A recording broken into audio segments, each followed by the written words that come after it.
Good morning students. BSc third year की online classes में आपका स्वागत है। देखिए बच्चों, कल के लेक्चर में, पिछले वाले लेक्चर में हमने कॉम्प्लेक्स एनालिसिस के बारे में, टॉपिक के बारे में अध्ययन कर रहे थे, जिसमें हमने सम्मिश्र चरों को या आपके कॉम्प्लेक्स वेरिएबल्स को डिनोट करना सीखा था। सबसे पहले हमने उसका ध्रुवीय रूप पढ़ा, कार्तीय रूप पढ़ा और उससे बेस्ड हमने कई प्रॉपर्टीज़ भी पढ़ी। आज हम कॉम्प्लेक्स वेरिएबल के बारे में पढ़ेंगे। हमारा है सम्मिश्र चर। नेक्स्ट टॉपिक है हमारा सम्मिश्र चर, कॉम्प्लेक्स वेरिएबल। देखिए बच्चों, कॉम्प्लेक्स वेरिएबल को हम डिनोट कैसे करेंगे? W is equal to f z से। किससे डिनोट किया जाएगा? W is equal to f z से, जहाँ W आपका कॉम्प्लेक्स वेरिएबल है, Z भी आपका क्या है? कॉम्प्लेक्स वेरिएबल है। जहाँ हमारा Z किसका फलन होता है? x प्लस आयोटा y का। किसका फंक्शन होता है हमारा Z? x plus iota y का। और यहाँ W जो होगा वो किसका फंक्शन होगा? u प्लस आयोटा v का। यहाँ जो W होगा वो किसका फंक्शन होगा? u प्लस आयोटा v का। इसे हम इस प्रकार भी लिख सकते हैं, W is equal to u x comma y plus iota v x comma y. यहाँ हम इसको कैसे रिप्रेजेंट कर रहे हैं कि W is equal to u x comma y plus iota v x comma y. देखिए बच्चों, यहाँ पर जो u है वो किसका फंक्शन हो गया? x और y का।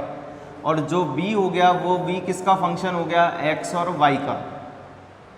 तो यहाँ से हमें क्या पता चल रहा है कि जो जब W है वो W किसका फंक्शन हो गया? एफ जेड का। Z किसका फंक्शन हो गया? x प्लस आयोटा y का। और W क्या हो गया? u plus iota v। और W is equal to u x comma y plus iota v x comma y. इसी रूप में हमें क्या मिलेंगे? आपको सवाल देखने को मिलेंगे। यहाँ से हमें देखिएगा बच्चों, आगे हमने क्या कहा? जो x और y होते हैं, यहाँ पर x और y कहाँ से लिए होते हैं? Real numbers. किसको बिलोंग करते हैं? आपके r को। यहाँ जो x और y है वो किसको बिलोंग करेंगे? आपके r को। अब देखिए, यहाँ पर हमें इसके डेरिवेटिव के बारे में भी सीखना है आगे। तो यहाँ से देखिए, इसका डेरिवेटिव जो होगा वो किसके रेस्पेक्ट में होगा? z के रेस्पेक्ट में, dw अपॉन dz। यहाँ से जो डेरिवेटिव होगा वो क्या होगा? dw upon dz। और यहाँ से हमारा जो डेरिवेटिव बनेगा वो क्या बनेगा? आपका पार्शियल डेरिवेटिव बनेगा। क्या बनेगा? पार्शियल डेरिवेटिव, यानी del u upon del x या del u upon del y या del v upon del x या del v upon del y। यहाँ से हमारे डेरिवेटिव क्या बनेंगे? पार्शियल बनेंगे। यहाँ से आपके क्या बनेंगे? साधारण अवकल समीकरण बनेगी। यहाँ से आपका साधारण अवकलन बनेगा, यहाँ से आपका बनेगा आंशिक अवकल समीकरण। क्यों बनेगा? क्योंकि यहाँ पर आपका ये W जो है वो किस पर डिपेंड कर रहा है? केवल एक चर पर डिपेंड कर रहा है। जो W है वो किस पर डिपेंड कर रहा है? वो एक ही चर पर डिपेंड कर रहा है। तो इसलिए हमने क्या लिखा? dw upon dz। और यहाँ पर जो u है वो किस पर डिपेंड कर रहा है? दो से अधिक चरों पर डिपेंड कर रहा है। एक या एक से अधिक चरों पर डिपेंड कर रहा है। तो उस स्थिति में हम यहाँ पर क्या लगाएंगे? आंशिक अवकल समीकरण यूज़ करेंगे, जो कि आप बीएससी फर्स्ट ईयर में पढ़ते हैं।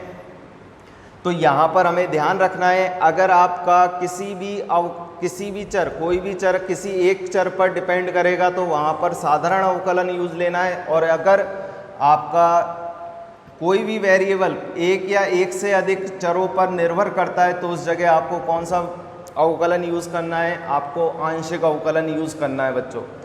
आगे देखिएगा, हम इसमें पढ़ेंगे एकमानी फलन और बहुमानी फलन। हम क्या पढ़ेंगे? सिंगल वैल्यूड फंक्शन और मल्टी वैल्यूड फंक्शन। तो यहाँ से जो हमारा सिंगल वैल्यूड फंक्शन होगा वो क्या होगा? Single valued function.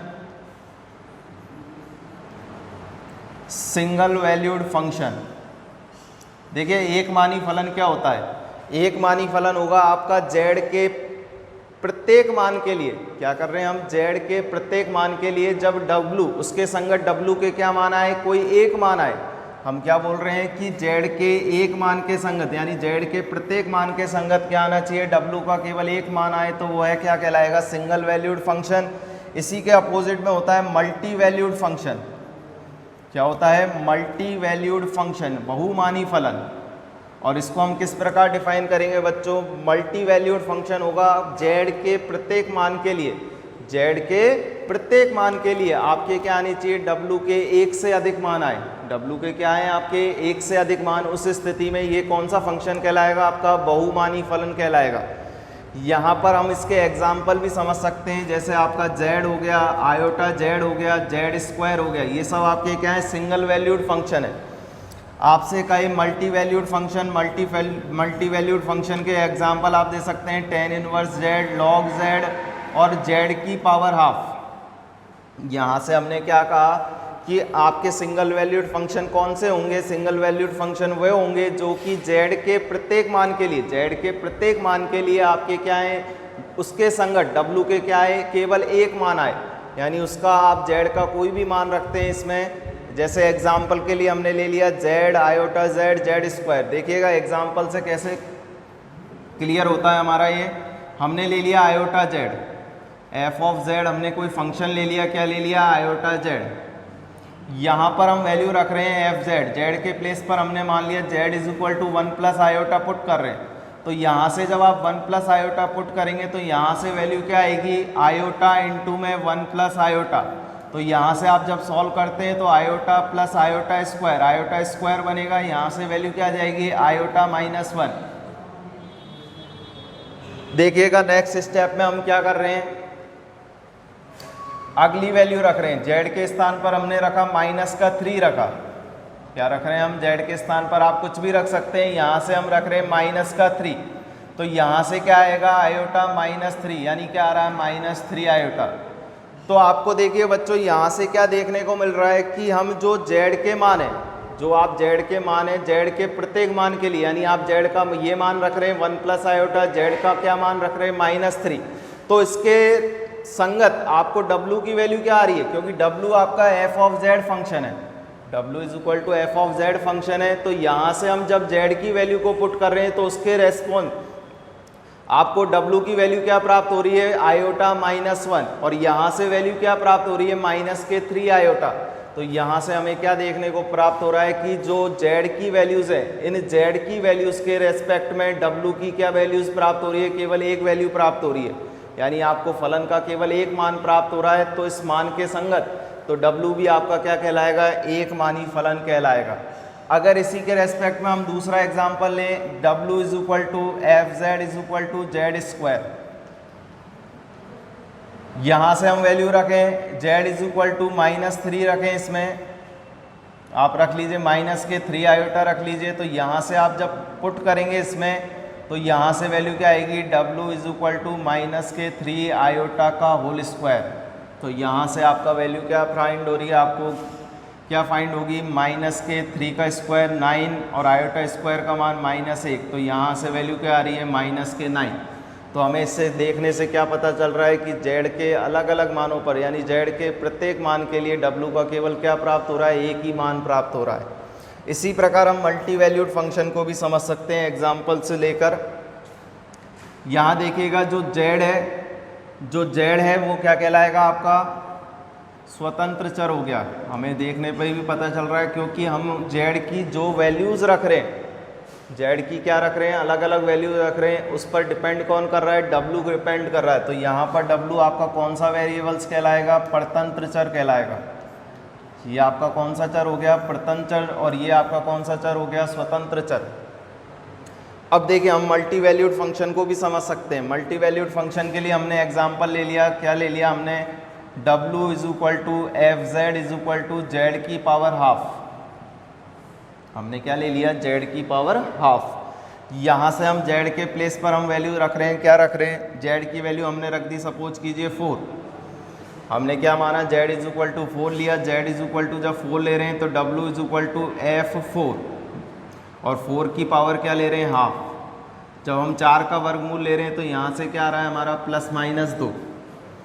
यहाँ से आपका वर्गमूल क्या है इसका, प्लस माइनस 2। अब इसी प्रकार हम दूसरा एग्जाम्पल क्या ले रहे हैं, जेड की जगह हमने क्या लिया, जेड की जगह हमने ले लिया आपका 5 + 12 आयोटा, 5 + 12 आयोटा। तो यहाँ से जब इसके W का मान निकालेंगे, यानी W = हमारा FZ = Z की पावर हाफ फलन है, और यहाँ से हमें इसका मान निकालने के लिए आपको 12th में 11th में हम पढ़ते हुए आए कि वर्गमूल विधि। तो यहाँ से हम इसको वर्गमूल विधि से हल करके किसकी वैल्यू निकालेंगे, W की वैल्यू निकालेंगे, और जो W की वैल्यू आएगी वो भी किस में आएगी, आपकी प्लस माइनस में। यानी यहाँ से जो W की वैल्यू आएगी आपकी क्या आएगी, W = +-3 + 2 आयोटा। क्या आएगी, यहाँ से आपकी जो W की वैल्यू आएगी वो क्या आएगी, +-3 + 2 आयोटा। हम इसको सॉल्व भी कर सकते हैं किस विधि से, वर्गमूल विधि से। तो यहाँ से हमें क्या देखने को पता चल रहा है बच्चों कि Z = 4 रखने पर हमें Z के कितने मान आ रहे हैं, आपके W के 2 मान आ रहे हैं, +-2। और यहाँ से जब हम 5 + 12 आयोटा पुट कर रहे हैं तो इसमें आपके फंक्शन में Z की पावर हाफ में, तो यहाँ से W के क्या मान आ रहे हैं, +-3 + 2 आयोटा। तो हमें इससे क्या पता चल रहा है बच्चों कि Z के प्रत्येक मान के लिए, Z के प्रत्येक मान के लिए W के क्या आ रहे हैं, 1 से अधिक मान प्राप्त हो रहे हैं। क्या प्राप्त हो रहे हैं, 1 से अधिक मान। क्या, +2 - 2, यहाँ से क्या आ रहा है, +3 + 2 आयोटा, और दूसरा मान क्या आ रहा है, -3 + 2 आयोटा। तो हमें इस फंक्शन को क्या कहेंगे, W = FZ = Z की पावर हाफ को हम क्या बोलेंगे, मल्टी वैल्यूड फंक्शन। अगर हम चाहें तो इसको सॉल्व भी कर सकते हैं, Z = 5 + 12 आयोटा को किस विधि से, वर्गमूल विधि से। तो वर्गमूल विधि से जब आप हल करोगे तो इसका मान क्या आएगा, +-3 + 2 आयोटा। ठीक है बच्चों, सवाल क्या है, मान ज्ञात कीजिए, लिमिट Z → 2 e की पावर आयोटा π/3 Z³ + 8 Z की पावर 4 + 4Z² + 16। देखिए इसको सॉल्व करने के लिए हमने क्या किया, अंश व हर में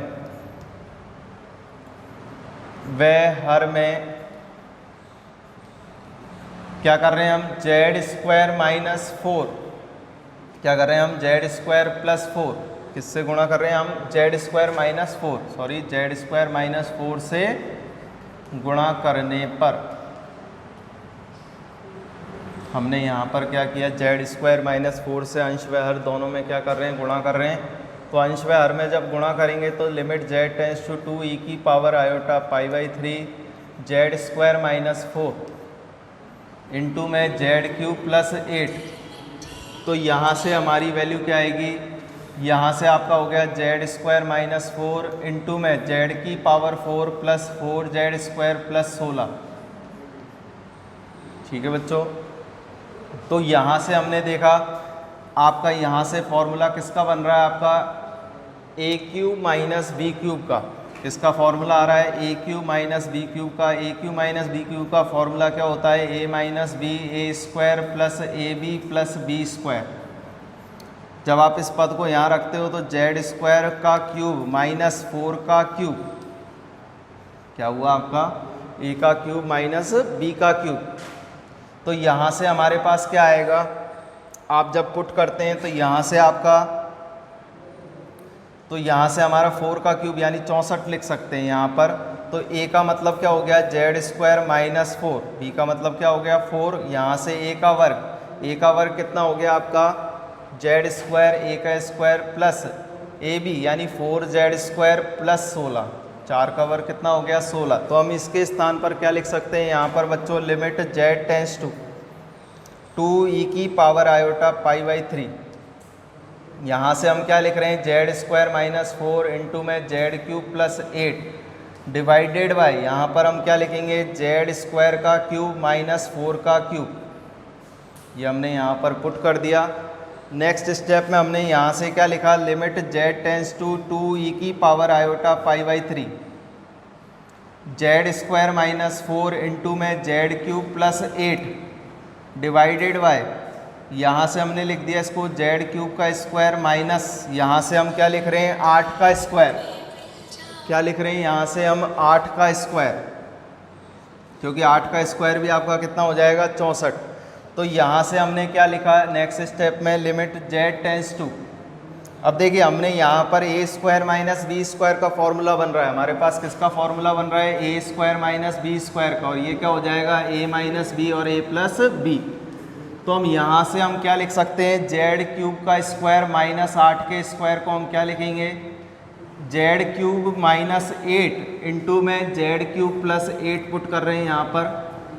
अब देखिए इसके स्थान पर हम क्या लिखेंगे, लिमिट जेड टेंस टू 2 ई की power iota pi by 3 into में जेड स्क्वायर माइनस 4 इंटू में Z cube plus 8 divided by, यहाँ से हम क्या रखेंगे, जेड क्यूब माइनस 8 इंटू में जेड क्यूब प्लस 8। आपका जेड क्यूब प्लस 8 से जेड क्यूब प्लस 8 कैंसिल होगा, यहाँ से हमारा क्या रिमेनिंग बच रहा है, लिमिट जेड टेंस टू 2 की power iota pi by 3 into में Z square minus 4 divided by Z cube minus 8। अब आप लिमिट को पुट कीजिए, इसमें लिमिट पुट करते हैं तो क्या आएगा, 2 ई की पावर आयोटा पाई बाई 3 का स्क्वायर माइनस के 4 डिवाइडेड बाय 2 ई की पावर आयोटा पाई बाई 3 का क्यूब माइनस के 8। सॉल्व करते हैं तो 2 का वर्ग 4 हो जाएगा, ई की पावर आयोटा 2 पाई बाई 3 बनेगा, यहाँ से माइनस का 4, यहाँ से 8 आएगा, ई की power iota 3 pi by 3 minus के 8 आएंगे।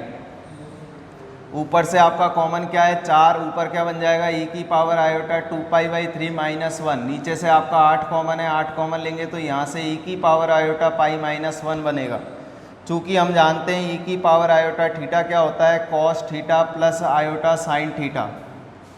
जब आप इस वैल्यू को पुट करेंगे यहाँ पर, तो पुट करने पर आपकी वैल्यू क्या बनेगी, यहाँ पर देखिएगा आपका 4 से 8 कितनी बार कट रहा है, 2 बार, तो यहाँ पर हम क्या लिखेंगे 1/2 और ऊपर क्या बनेगा cos 2 pi by 3। cos 2 pi by 3 का मतलब हो गया आपका माइनस के 1/2 प्लस आयोटा √3/2 माइनस के 1, क्योंकि साइन 120 का मान कितना हो गया आपका √3/2 बटे में आपका यहाँ से cos 180 का मान -1 हो गया, साइन 180 का मान 0 हो गया और ये -1 आपने एज इट इज़ उतारा।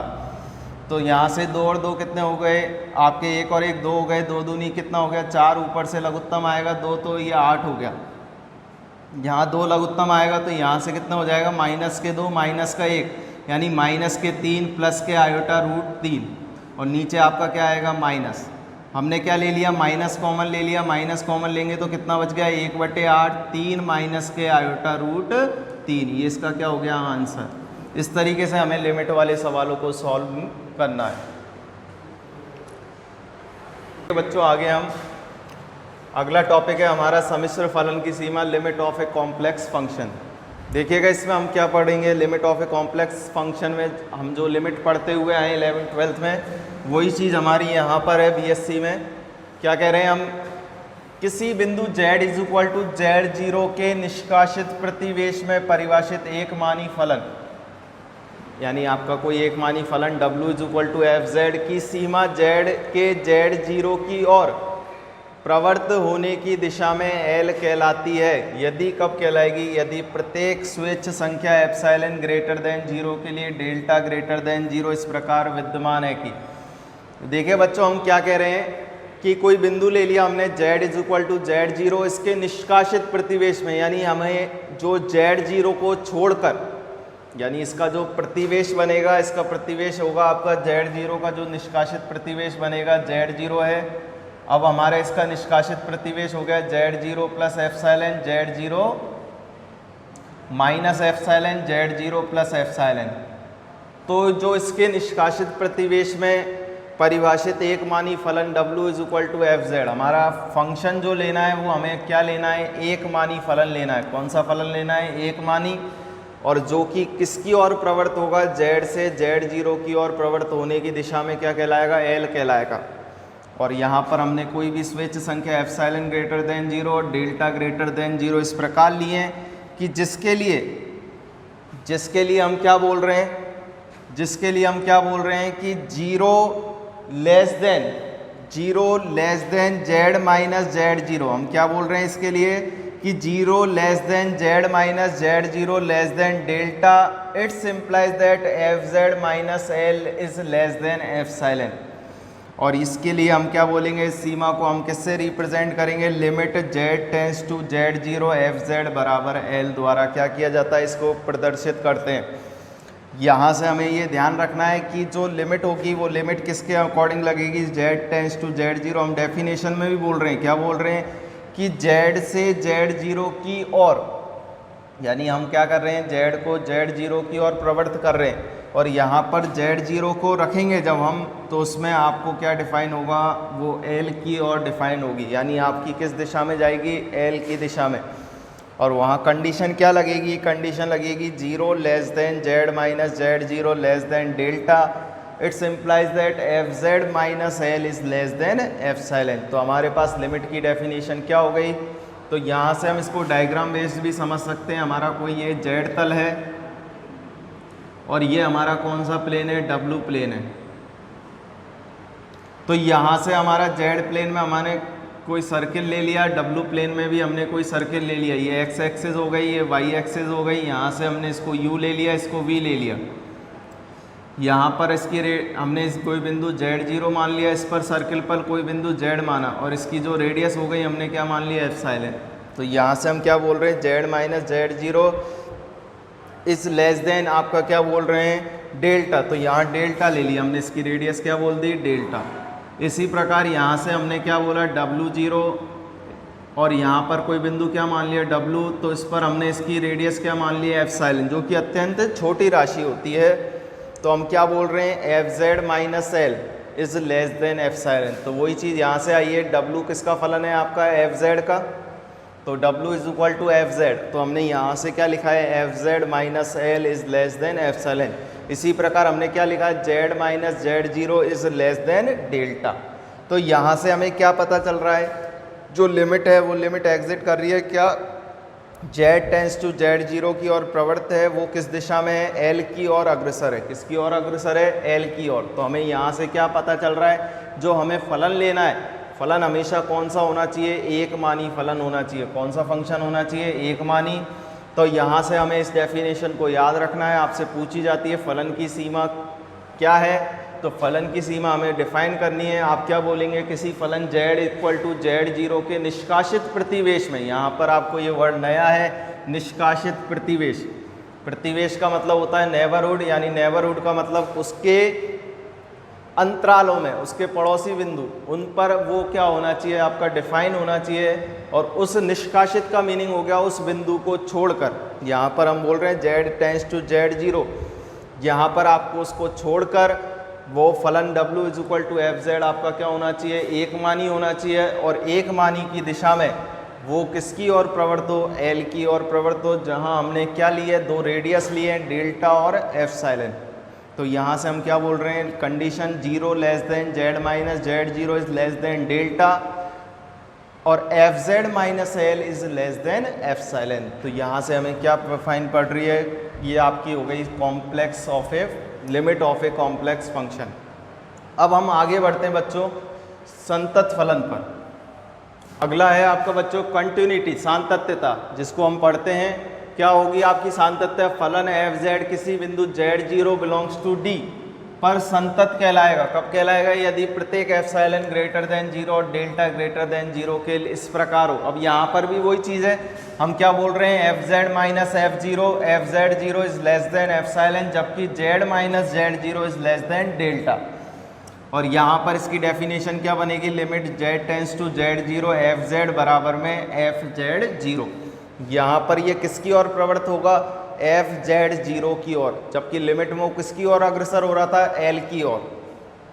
देखिएगा हमको जो फंक्शन देगा, फंक्शन क्या देगा, एफ जेड बराबर u x comma y plus iota v x comma y. तब हम एफ जेड संतत कब बोलेंगे, संतत कब होगा, जबकि संतत होने के लिए ये भी संतत होना चाहिए और ये भी क्या होना चाहिए, संतत होना चाहिए। यानी it means u x comma y और बी एक्स कॉमा वाई किसके होने चाहिए, एक्स वाई के क्या होने चाहिए, आपके संतत फलन होने चाहिए। तो ही हम क्या बोलेंगे, इसको एफ जेड को संतत फलन बोलेंगे। तो यहाँ से हमें इसकी डेफिनेशन ध्यान में रखनी है, क्या होगा, संतत कब कहलाएगा, z0 हम किसी डोमेन D में से लेते हैं। इस डोमेन D के, देखिएगा डोमेन D में जब संतत कहलाएगा, ये बिंदु हमारा कोई भी आपका सर्कल है, इस सर्कल को नाम दे दिया हमने डोमेन D। ये कोई प्रांत D है, इस प्रांत D में कोई बिंदु क्या है आपका z0, इस प्रांत D में आपका कोई बिंदु क्या है z0। z0 संतत कब कहलाएगा बच्चों, संतत जब कहलाएगा जबकि ये किसकी ओर अग्रसर हो, ये किसकी ओर अग्रसर हो, एफ जेड जीरो की ओर क्या हो, अग्रसर हो। यानी हमारी डेफिनेशन क्या बन गई, limit z tends to z zero f z बराबर एफ ऑफ जेड जीरो। यहाँ से अगला टॉपिक आता है हमारा एक समान संतत। समान संतत इसे बोलेंगे इंग्लिश में यूनिफॉर्मली कंटिन्यूटी। अब इसकी डेफिनेशन क्या होगी बच्चों, फलन एफ जेड प्रांत डी में एक समान संतत कब कहलाएगा, जबकि प्रत्येक एप्सिलॉन ग्रेटर देन जीरो के लिए एक डेल्टा ग्रेटर देन जीरो इस प्रकार विद्यमान हो कि जो कि डी में, अब हमने क्या ले लिया, कोई डोमेन डी में कोई दो बिंदु ले लिए Z1 और Z2, वही कंटिन्यूटी की डेफिनेशन की तरह ही है यहाँ, लेकिन केवल हमने कोई दो बिंदु क्या ले लिए, Z1 और Z2। तो इसके लिए हम क्या डिफाइन करेंगे, जी F Z1 minus F Z2 is less than epsilon, जबकि Z1 minus Z2 is less than delta. तो यहाँ से हमारी क्या डेफिनेशन बनी, F Z1 minus F Z2 is less than epsilon, जबकि Z1 minus Z2 is less than delta. तो यहाँ से हमें क्या पता चल रहा है, एक समान संतत की फलन एफ जेड प्रांत डी में एक समान संतत कब कहलाएगा, जबकि प्रत्येक एप्सिलॉन ग्रेटर देन जीरो के लिए एक डेल्टा इस प्रकार विद्यमान हो, किसमें, प्रांत डी में इस प्रकार विद्यमान हो, इसके किन्हीं दो बिंदु Z1 Z2 के लिए F of Z1 minus F of Z2 is less than epsilon, जबकि Z1 minus Z2 is less than delta.